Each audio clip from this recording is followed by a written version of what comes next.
ओम उमा महेश्वराय नमो नमः। श्री शिवाय नमस्तुभ्यम। आइए शिव सोमवार पर हम श्रवण करते हैं सोमवार व्रत कथा और आरती, साथ ही बिल्व पत्र वृक्ष की दिव्य कथा का भी रसवादन करेंगे। अंत तक बने रहें। आरंभ करते हैं। कथा अनुसार एक बार भोलेनाथ जी और माता पार्वती मृत्युलोक में भ्रमण करने पधारे। दोनों विदर्भ देश में अमरावती नाम की सुंदर नगरी में जा पहुंचे। यह नगरी सभी प्रकार के सुखों से भरपूर थी। वहां पर सुंदर सुंदर शिव जी के मंदिर भी थे। भगवान शंकर देवी पार्वती जी के साथ उन्हीं में से एक मंदिर में निवास करने लगे। एक दिन माता पार्वती ने भोलेनाथ जी के साथ चौसर खेलने की इच्छा प्रकट की। भगवान शिव ने उनकी बात सुन ली और दोनों चौसर खेलने लगे। तभी मंदिर के पुजारी पूजा करने आए। माता पार्वती ने पुजारी से पूछा, पुजारी जी बताओ तो हम में से कौन जीतेगा? पुजारी जी ने कहा, महादेव ही जीतेंगे। थोड़ी देर बाद खेल समाप्त हुआ तो विजयी देवी पार्वती जी हुई। माता पार्वती ने पुजारी जी से दोबारा से पूछा, पुजारी जी हम में से विजयी आखिर कौन हुआ? तब पुजारी जी ने कहा, महादेव को ही विजय होने की बात बतला दी। यह सुनकर देवी पार्वती जी को खूब क्रोध आया और क्रोध में पुजारी जी को कोढ़ होने का अर्थात कोढ़ी होने का श्राप दे दिया। कोढ़ से ग्रस्त होकर पुजारी बहुत दुखी रहने लगे। एक दिन देवलोक की अप्सराएं भगवान शिव की पूजा के लिए उस मंदिर में आई। पुजारी जी को कोढ़ की अवस्था में देखकर दया भाव से पूछताछ करने लगी। तभी पुजारी जी ने सारी बात अप्सरा को बता दी। उनमें से एक अप्सरा बोली, आप सभी व्रतों में श्रेष्ठ 16 सोमवार के व्रत करो। इससे शिव जी और पार्वती जी प्रसन्न होंगे और तुम्हारे कष्ट अवश्य दूर करेंगे। पुजारी जी ने इस व्रत की विधि भी पूछी। तब अप्सराओं ने बताया, सोमवार के दिन व्रत रखो, स्वच्छ वस्त्र धारण करो, संध्या और उपासना के बाद आधा किलो गेहूं का आटा लेकर इसके 3 भाग करो। घी, गुड़, दीप, नैवेद्य, पुंगी फल, बेल पत्र, जनेऊ का जोड़ा, अक्षत और चंदन और पुष्प आदि से प्रदोष काल में भगवान शंकर का पूजन करो। 3 भागों में से 1 भाग शिव जी को अर्पण करो, बाकी 2 भाग शिव जी को प्रसाद के रूप में जहां पर भी आप पूजन कर रहे हैं वहां उपस्थित भक्त जनों में बांट दो।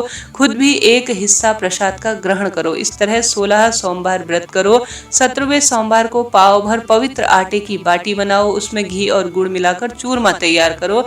शिव जी को भोग लगाकर उपस्थित भक्तों में यह बांट दो। इसके बाद परिवार सहित प्रसाद ग्रहण करो तो इससे सभी मनोरथ पूर्ण हो जाते हैं। ऐसी बात बताकर अप्सराएं चली गई। पुजारी जी ने अप्सराओं द्वारा बताई गई विधि अनुसार 16 सोमवार व्रत किए, जिसके पुण्य प्रताप से भगवान शिव जी की कृपा से और माता पार्वती की दया से पुजारी जी पूर्ण रूप से रोग से मुक्त हो गए और खूब आनंद से रहने लगे। कुछ समय बाद भगवान शिव और पार्वती जी वापस उसी मंदिर में आए। देवी पार्वती जी ने पुजारी जी को निरोगी देखकर कारण पूछा तो पुजारी जी ने 16 सोमवार व्रत की महिमा बताई। पुजारी जी ने खुद 16 सोमवार व्रत रखने के लिए पार्वती जी स्वयं जो है उस पुजारी की बात सुनकर 16 सोमवार व्रत रखने के लिए तैयार हो गई और इस व्रत को करने से उनके रूठे हुए पुत्र कार्तिकेय जी देवी पार्वती की श्रेष्ठ आज्ञाकारी पुत्र हो गए। कार्तिकेय जी ने जब माता पार्वती से पूछा, माता आपने ऐसा क्या किया जिससे मेरा हृदय पूर्ण परिवर्तित हो गया? तब देवी पार्वती ने 16 सोमवार कथा उन्हें सुना दी। कार्तिकेय जी ने अपने विशेष मित्र से जो कि कहीं खो गया था उनसे मिलने की कामना से 16 सोमवार के व्रत किए तो उनका खोया हुआ मित्र उन्हें तुरंत प्राप्त हो गया। मित्र ने इस आकस्मिक मिलन का कारण कार्तिकेय जी से पूछा तो उन्होंने कहा 16 सोमवार का व्रत धारण करने की बात बताई। मित्र ने व्रत की विधि पूछी और स्वयं के विवाह की मनोकामना से 16 सोमवार व्रत धारण करने की इच्छा प्रकट की। इसके बाद कार्तिकेय जी का मित्र एक स्वयंवर सभा में गया तो वहां की राजकुमारी ने आकर्षित होकर उनके गले में वरमाला डाल दी और उन्हें अपने पति रूप में स्वीकार कर लिया। तब राजा ने बहुत सारा धन और सामान देकर उसको विदा किया। अब वह दोनों सुखपूर्वक रहने लगे। जब 16 सोमवार के व्रत का उसकी पत्नी को पता लगा तो उसने पुत्र की कामना से 16 सोमवार व्रत किए। उसके कुछ समय बाद एक अति सुंदर, गुणवान, बुद्धिमान, श्रेष्ठ पुत्र प्राप्त हुआ। जब वह लड़का बड़ा हुआ तो अपनी माँ से 16 सोमवार व्रत की गाथा सुनी। तब उसने भी राज्य अधिकार प्राप्त करने के लिए 16 सोमवार के व्रत धारण किए। एक राजा को अपनी कन्या के लिए योग्य पुरुष की खोज थी। राजा ने अपनी कन्या का विवाह उस सर्वगुण संपन्न पुरुष से कर दिया। राजा के कोई पुत्र नहीं था तो उसने अपने दामाद की योग्यता देखकर उसे राजा बना दिया। राजा बनने के बाद भी वह 16 सोमवार के व्रत करता रहा। 17वें सोमवार आने पर उसने अपनी पत्नी से शिव जी की पूजा के लिए मंदिर चलने को कहा तो उसने दासियों से कहा पूजा सामग्री तो भिजवा दी है लेकिन खुद नहीं गई। अब इधर राजा ने शिव जी की पूजा समाप्त तो की, परंतु आकाशवाणी हुई, हे राजा अपनी रानी को राजमहल से निकाल दे नहीं तो सर्वनाश हो जाएगा। राज दरबार में आकर सभासदों से विचार विमर्श किया और सर्वनाश के भय से रानी को राजमहल से निकाल दिया। अपने दुर्भाग्य को कोसती हुई रानी नगर से बाहर चली गई। दुखी मन से चलते चलते एक गांव में जा पहुंची। वहां पर एक बूढ़ी माई थी जो कि सूत बेच रही थी। बूढ़ी माई ने दया करके रानी को अपने साथ सूत बेचने के लिए रख लिया। जब से रानी को साथ रखा बूढ़ी माई का सूत बिकना बंद हो गया था। बूढ़ी माई ने रानी से वहां से जाने के लिए कह दिया। अब रानी एक तेली के यहाँ काम मांगने पहुंची। उसी समय तेली के मटके चटक गए, सारा तेल बह गया। तेली ने भी उसे वहां से भगा दिया। दुखी होकर रानी एक नदी के पास गई तो नदी का सारा पानी सूख गया। यह पास में ही एक पेड़ भी था। पेड़ के नीचे बैठी तो सारे पत्ते सूख कर गिर गए। आसपास के लोगों ने जब यह समाचार देखा तो उसे पकड़कर मंदिर के पुजारी के पास ले गए। पुजारी जी देखते ही जान गए कि यह कोई विधि की मारी हुई कुलीन स्त्री है। गोसाई जी ने रानी से कहा कि यह उनके आश्रम में उनकी पुत्री की तरह रह सकती है। अब रानी आश्रम में रहने लगी। रानी भोजन बताती तो उसमें कीड़े पड़ जाते, पानी भर कर लाती तो गंदा हो जाता।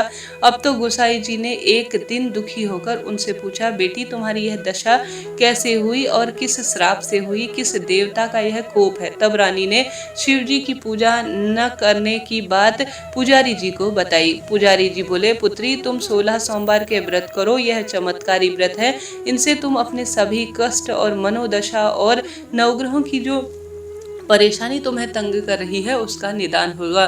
पुजारी जी की बात मानकर रानी ने 16 सोमवार के व्रत किए। 17वें सोमवार के दिन विधि विधान से शिव जी पार्वती की पूजा की। पूजन के प्रभाव से राजा को इधर महल में रानी की याद सताने लगी और रानी को ढूंढने के लिए उसने चारों दिशाओं में अपने दूत भेज दिए। रानी की खोज में घूमते घूमते गोसाई जी के अर्थात पुजारी जी के आश्रम में दूत पहुंचे। राजा को खबर लग गई तो राजा रानी को ले जाने के लिए आश्रम पहुंचे। गोसाई जी बोले, यह मेरी पत्नी है। शिव जी के क्रोध के कारण मैंने इसे महल से निकाल दिया था। अब जाकर शिव जी का प्रकोप शांत हो चुका है तो इसे ले जाने के लिए मैं आया हूँ, इसे दे दीजिए। गोसाई जी ने रानी को राजा के साथ जाने की अनुमति दे दी। रानी बहुत प्रसन्न हुई। राजा और रानी खुशी से अपने जीवन में जो है खुशियां मनाने लगे और नगरवासियों ने खूब सजावट कर उनका स्वागत किया। मंगल गीत गाए गए, पंडितों ने मंत्र आदि गाकर स्वागत किया। इस तरह धूमधाम से रानी का महल में प्रवेश हुआ। राजा ने ब्राह्मणों को दान आदि दिए, याचकों को धन धान्य दिया, जगह जगह भूखे लोगों को भोजन खिलाने के लिए भंडारे खुलवाए। राजा रानी 16 सोमवार के व्रत करते हुए शिव जी का विधि विधान से पूजन करते हुए सुख पूर्वक लंबे समय तक जीवन बिताने लगे। बाद में अंत में वह शिवलोक की ओर पधारे। इस प्रकार से जो भी सच्चे मन, भाव और वचन और कर्म से भक्तिभाव से 16 सोमवार के व्रत और पूजन विधि करता है, कथा श्रवण करता है, वह सभी सुखों को प्राप्त करता है और अंत में शिवलोक की ओर जाता है। और यह व्रत सभी मनोरथ को सिद्ध करने वाला महाव्रत है। एक बार किसी नगर में एक साहूकार था। उनके घर में धन की कोई कमी नहीं थी, लेकिन कोई संतान न होने के कारण बड़े दुखी रहा करते थे। संतान प्राप्ति के लिए हर सोमवार को व्रत रखते, पूरी श्रद्धा से शिव मंदिर जाते, बिल्व पत्र वृक्ष का पूजन और सिंचन करते, माँ पार्वती का विशेष पूजन करते। उनकी भक्ति भावना को देखकर एक दिन माता पार्वती जो है प्रसन्न होकर शिव जी से कहने लगी, साहूकार की मनोकामना पूर्ण करने का निवेदन आपसे करना चाहती हूँ। पार्वती जी के आग्रह पर भगवान शिव ने कहा, देवी संसार में हर प्राणी को उसके कर्मों का फल मिलता है और जिनके भाग्य में जो भोगना होता है वह भोगना ही पड़ता है। लेकिन पार्वती जी ने साहूकार की भक्ति देखकर उसकी मनोकामना पूर्ण करने की इच्छा व्यक्त की। माता पार्वती के आग्रह पर भगवान शिव ने साहूकार को पुत्र प्राप्ति का वरदान तो दिया, लेकिन उन्होंने बताया कि यह बालक केवल 12 वर्ष तक जीवित रहेगा। माता पार्वती भगवान शिव इस संवाद जो हो रहा था उसे साहूकार चुपके से सुन रहा था, इसलिए उसने न तो इस बात पर कोई खुशी जताई और न ही उसे कोई दुख हुआ। पहले की भांति निरंतर शिव भक्ति की ओर वह अग्रसर हुआ, निरंतर प्रभु भजन करता, दीन दुखियों की सेवा करता और ज्यादा से ज्यादा शिव भक्ति करता था। कुछ समय बाद साहूकार की पत्नी ने एक पुत्र को जन्म दिया। जब वह बालक 11 वर्ष का हुआ तो उसे पढ़ने के लिए काशी भेजना था। साहूकार ने अपने पुत्र के मामा को बुलाकर बहुत सारा धन देते हुए कहा कि तुम इस बालक को काशी जी पढ़ने के लिए ले जाओ। तुम लोग रास्ते में यज्ञ कराते जाना, शिव नाम जाप करते जाना और शिव जी की पूजा विशेष करते हुए जाना, ब्राह्मणों को भोजन कराते हुए जाना। दोनों मामा भांजे इस तरह यज्ञ कराते, ब्राह्मणों को भोजन, दान, दक्षिणा और श्रेष्ठ कर्म कराते हुए जो है यात्रा पर निकल गए। उसी नगर में जहाँ से वह यात्रा पर निकले थे एक कन्या का विवाह था, लेकिन जिस कन्या से उसका विवाह होना था वह एक आंख से काना था। राजकुमार के पिता ने अपने पुत्र के कान्हा होने की बात को छुपाने के लिए सोचा क्यों ना उस साहूकार के पुत्र को दुल्हा बनाकर राजकुमारी से विवाह करा दूं और विवाह के बाद उसको धन देकर विदा कर दूंगा और राजकुमारी को अपने नगर ले आऊंगा। लड़के को दूल्हे के वस्त्र पहनाकर राजकुमारी से विवाह करा दिया। साहूकार का पुत्र ईमानदार था, उसने यह बात सही नहीं लगी, इसलिए उसने अवसर पाकर राजकुमारी के दुपट्टे पर लिख दिया, तुम्हारा विवाह तो मेरे साथ हुआ है, लेकिन जिसके साथ तुम्हें यह विदा करने वाले हैं वह एक आंख से काना है। मैं तो काशी जी पढ़ने जा रहा हूँ। जब राजकुमारी ने चुन्नी पर लिखी हुई यह बात पढ़ी तो उसने अपने माता पिता को सारी बात बता दी। राजा ने अपनी पुत्री को विदा नहीं किया, फिर बारात वापस चली गई। दूसरी ओर साहूकार का पुत्र और उसका मामा काशी पढ़ने जो है चले गए और वहां जाकर उन्होंने यज्ञ किया। जिस दिन साहूकार का पुत्र 12 वर्ष का हुआ उसी दिन यज्ञ का आयोजन करवाया गया। लड़के ने अपने मामा से कहा कि मेरी तबीयत कुछ ठीक नहीं है। मामा ने कहा तुम अंदर जाकर आराम कर लो। भगवान शिव के वरदान अनुसार कुछ ही देर में उस बालक के प्राण निकल गए। मृत भांजे को देखकर उसकी मामा ने विलाप करना शुरू किया। संयोगवश उसी समय शिव जी और पार्वती उधर से जा रहे थे। पार्वती जी ने भोलेनाथ से कहा स्वामी मुझे इनके रोने का स्वर सहन नहीं हो रहा है, कृपया करके इसके कष्ट को दूर कर दीजिए। जब भगवान शिव मृत बालक के समीप पहुंचे तो बोले यह तो उसी साहूकार का पुत्र है जिसे मैंने 12 वर्ष की आयु का वरदान दिया था। अब आज इसकी आयु पूर्ण हो चुकी है। लेकिन मातृ भाव से विभोर माता पार्वती जी कहने लगी, हे महादेव आप इस बालक को और आयु देने की कृपा करें, नहीं तो इसके वियोग में इसका माता पिता तड़प तड़प कर मर जाएंगे। माता पार्वती के पुनः आग्रह पर भगवान शिव ने उस लड़के को जीवित होने का वरदान दिया। शिव जी की कृपा से वह लड़का जीवित हो गया। शिक्षा पूरी करके लड़का मामा के साथ अपने नगर की ओर वापस चल दिया। दोनों चलते चलते उसी नगर में पहुंचे जहां उसका विवाह होना था। उस नगर में भी उन्होंने यज्ञ का आयोजन किया। उस लड़के के ससुर ने उसे पहचान लिया और महल में ले जाकर उसकी खूब आओ भगत की और अपनी पुत्री को धूमधाम से विदा किया। इधर साहूकार और उसकी पत्नी भूखे प्यासे रहकर अपने बेटे की प्रतीक्षा करते, शिव पूजन करते और नित्य नियम से सोमवार व्रत करते। शिव उपासना उनका नियम था। उन्होंने प्रण ले लिया था कि अगर उनके बेटे की मृत्यु के आने का समाचार मिला तो वह भी अपने प्राण त्याग देंगे, परंतु अपने बेटे के जीवित होने का समाचार पाकर बहुत वह प्रसन्न हुए। उसी रात भगवान शिव ने साहूकार के स्वप्न में आकर कहा, हे श्रेष्ठी मैंने तेरे सोमवार के व्रत करने और व्रत की कथा सुनने को लेकर मैं प्रसन्न हूँ। तेरे पुत्र की लंबी आयु का मैं वरदान देता हूँ। इस प्रकार से जो भी सोमवार व्रत करता है, कथा सुनता है, पढ़ता पढ़ाता है, उसके सभी दुख दूर होते हैं और मनोकामना पूर्ण करते हैं। हे माता पार्वती, हे महादेव, जैसे आपने उस साहूकार को संतान दी, लंबी उम्र दी, सौभाग्य का वरदान दिया, शिव लोक दिया, ठीक उसी तरह से आज जो भी इस कथा को सुने, सुनाए और शिव पूजन करे, बिल्व पत्र वृक्ष का पूजन करे, उसके जीवन में सदा सर्वदा कल्याण करना। प्रेम से बोलिए शिव पार्वती की जय। बिल्व पत्र वृक्ष की कथा अनुसार स्कंद पुराण और शिव पुराण में वर्णन आया है कि एक समय माता पार्वती ने भगवान शिव को प्रसन्न करने के लिए कठोर तपस्या की। तपस्या के दौरान माता पार्वती के शरीर से पसीने की एक बूंद मंदार पर्वत पर गिरी। उसी दिव्य बूंद से बेलपत्र का वृक्ष उत्पन्न हुआ। क्योंकि यह वृक्ष स्वयं माता पार्वती के दिव्य तेज से प्रकट हुआ था, इसलिए माता पार्वती के विभिन्न स्वरूपों का निवास बिल्व पत्र वृक्ष में माना जाता है। मान्यता है कि बिल्व पत्र वृक्ष की जड़ में माता गिरजा का निवास है, तने में माहेश्वरी का वास है, शाखाओं में दक्षिणायनी का निवास है, पत्तियों में स्वयं माता पार्वती निवास करती हैं, फलों में कात्यायनी का स्वरूप माना जाता है, पुष्पों में गौरी का वास माना जाता है। इसी कारण बेल का वृक्ष अत्यंत पावन और पवित्र है। चूंकि बेल पत्र माता पार्वती का स्वरूप माना जाता है, इसलिए जब भक्त भगवान शिव को बिल्व पत्र अर्पित करते हैं तो वह एक साथ शिव और शक्ति दोनों की पूजा कर लेते हैं। 3 पत्तियों वाला बेलपत्र भगवान शिव के 3 नेत्र अर्थात 3 गुण और त्रिदेव का प्रतीक माना जाता है। ऐसी मान्यता है कि केवल शुद्ध बेलपत्र श्रद्धा से चढ़ाया दिया जाए तो भगवान शिव शीघ्र प्रसन्न हो जाते हैं और मनवांछित फल प्रदान करते हैं। शास्त्रों में खास तौर पर शिव पुराण में लिखा गया है कि भगवान शिव सबसे अधिक मनोकामना पूर्ति बिल्व पत्र वृक्ष के जड़ के पूजन और दीपदान से प्रसन्न होकर पापों का क्षय करते हैं, परिवार में सुख शांति देते हैं, रोग संकट का नाश करते हैं, आर्थिक उन्नति देते हैं और शिवलोक की प्राप्ति कराते हैं। श्रावण मास में बिल्व पत्र चढ़ाने, रोपित करने, दीपदान विधि विधान से पूजन का फल लाख गुना बढ़ जाता है। धर्म ग्रंथों में लिखा गया है, जो व्यक्ति बेल का वृक्ष लगाता है, उसकी सेवा करता है, उसे महान पुण्य फलों की प्राप्ति होती है, पितृ प्रसन्न होते हैं और पितृ दोष से सदा सर्वदा के लिए मुक्ति मिलती है।